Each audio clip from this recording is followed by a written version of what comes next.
I'm going to have to start on doubles when I'm playing in my local pub. Do I automatically go for the double 20 because it's the highest scoring double? Well, we can touch on this before I actually throw a dart at the board. 95% of dart leagues in the whole of Great Britain start on a double and finish on a double. Because although it's an individual game, it's a team game. Whereas you've got 7, 9 or 5 players in a team that play just one leg, 301, 101. So to make it so that they've got a reasonable chance, they put an handicap on it of a double start. We don't use it on TV simply because if one fella didn't get off, it wouldn't be worth showing. Also, television never know how long a game's going to run, and they need to know approximately how long a match is going to take. Now, I suggest that every dart player who's starting to play darts uses a double start, double finish. That's because if he gets very good at treble 20, he's only going to get one shot at his double at the end. So he's not getting any practice whatsoever at doubles. So what he needs to do is say, double start, double finish, every time. Some parts of the country you still spin a little disc on a wall, and if it stops on 13, that's the one you get off on. You have to. No other double will do. They still use that in many, many places. Really? They do, yes. But let's assume we're a right-handed dart player like I am. If you throw a double top, and you're a learner, and you get it first dart, then great, you've done well. But if you have half an hour throwing a double top, I don't think you'll get it many times 1 out of 3. Or even 1 out of 6, for a beginner. Probably more with me, So the ideal thing is if you're a right-hander, why not use the right-hand side of the board? We've got double 13 is an ideal double. If it goes right, it's a chance it'll go in double 4. You've not thrown at it, but then again, why shouldn't you accept it? If it falls low, it'll go in double 6, double 10. Left-hander, double 14. When you get good, then maybe you can move on to double top if you like. Personally, I'd always stick with a side double to start. The only reason that people use double top is it's the biggest number, it's 40. But if you don't get off with 3 darts, you've got to share 3 into 40 plus the next 3 you're throwing. It's far easier to get off first or second shot. Again, playing the percentages. Play the percentages, that's right. Let's just have a shot at the right-hand side of the board, putting everything into what we've talked about, and we're going to throw at double 13. If it goes in double 4, then great, I'll accept it. That's 8 and it's away.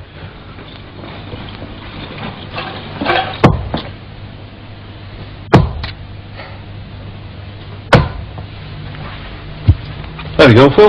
Fine. We've got one. But if that had been double top, thrown at double top, I may have been there 6 darts. I got 1 out of 3, it was the last one. And your opponent may be away well in front of you by getting a double 4. That's right. But we're not using the theory that you go for the biggest number. We're using the theory that by throwing at this side of the board, it can go into any of them numbers. This doesn't apply to the treble, simply because when you're scoring, you throw at 20, because 20 is still a good score with a single dart. So if you throw at treble 20 and it drops into 20, then you accept that 20. 60 is not a bad shot with 3 darts. If you're lucky and it goes in, as you get better, it'll not be luck, it'll be because of the practice you've put into it. So there's really, I'd say, start on this side if you're right, that side if you're left-handed, but don't forget to practice on these, because you need them when it comes to the finish. You may not work everything into 32 or double 20. It may work into a double 3. And while I think about that, we've got a good illustration of a double 3, which we've got on a clip now, which I'd like to show you, and also one where nerves comes into it, which we've not touched on. This was during the 1977 British match play against Tony Brown in the final. And the whole competition was for a meagre then sum of £1,000. Which now, when you see the £10,000 prizes around, makes it a little bit insignificant. But the pressure on getting double 3 was great. John Lowe now needs 138 to finish, and it's getting down towards the climax. 60 scored. He can go 318s or 314s now, we'll leave him a double. 318s, he wants 2 12s. 2 12s. And he has just missed. And what a try from John Lowe. What a finish that would have been. 123. Can Brown go out with a firework display? That's a single 19. He wants treble 18. Didn't get it. And he only scored 33, 39 there. And so John Lowe looking for 2 Threes now for the title.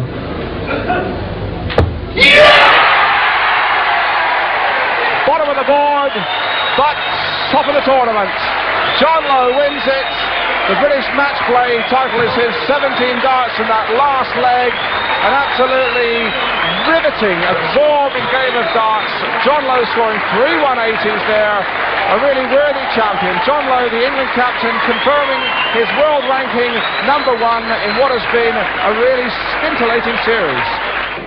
Yes, as you say, John, a tremendous shot under a lot of pressure, but I'm sure that a lot of players wouldn't choose to go on a double three, especially with 3 darts in your hand. Well, the game, I didn't choose double three either. It just happened that I got to it. But at least I'm prepared to have a go at it. You know, I think, well, there it is. It's on the board. It's at the bottom. It's the hardest one to hit. In most people's book, double three is the hardest one. If you're frightened of it and you miss it and throw inside, you've got 2 darts, one to get 1 and one to get double 1. If you go outside, you've got the next 2 at 3. If one goes into the big 3, then you might as well throw the 3rd one away. You can't do anything with it.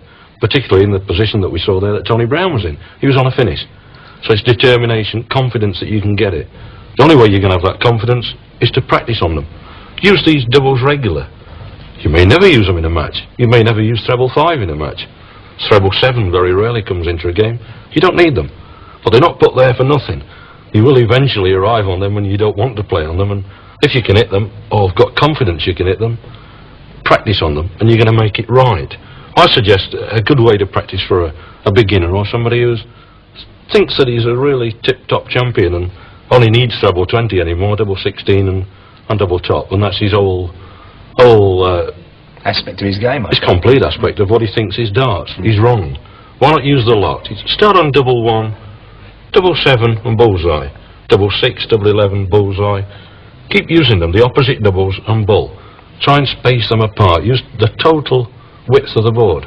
I'm sure then you get into the game. I've been dying to ask you this question about the bullseye, because it is seemingly so important, but on a major championship game with treble 20, when I'm playing, I'm going for the treble 20 all the time. How important is the bullseye in the context of a game? Well, over the last few years, and I say few years because a while back bull was never used. When I first went to America in '76, they call it a cork, and they couldn't understand on TV why I was throwing at treble 20. Why didn't he throw at the middle of the board? Surely that's the hardest bit. Why didn't he throw at the cork, as they call it? So we thought, well, no, they're silly. I mean, why this little bit here is not usually in the game. Then all of a sudden we had people coming along and saying 82. There's an outshot. Why not go for bullseye and double 16? Never been heard of. Always treble 14 and double top. Some people say, why go for a bull as a finish? It's 50. They say, why don't you go 10 or double top, 18, double 16, and you've got 3 darts in the hand. But a lot of people say, no, the bullseye's 50. Why not throw 1 dart at it? You've got, if you miss, you've got 1 to leave a double and 1 to throw at a double. So you've had 2 darts. Other people say, well, no, big 10's a lot better. Throw big 10, leave double top. You still only had 2 darts at the double. If it falls in 15, and then you've got to sort of rip 35 then, so you've got to go for a big 3 and hope you get that to leave 1 dart to the double. So the bull is becoming more and more part of the game. In fact, on a lot of dartboards you'll find out after a year it's worn out. The bull's worn out now before the treble 20. We see a good instance now where a lot of TV companies and competition organisers are wanting to see different games round the board on doubles. Shanghai, a game what is very simple to play. It's the double, the triple and the single. If you get it, you've got Shanghai.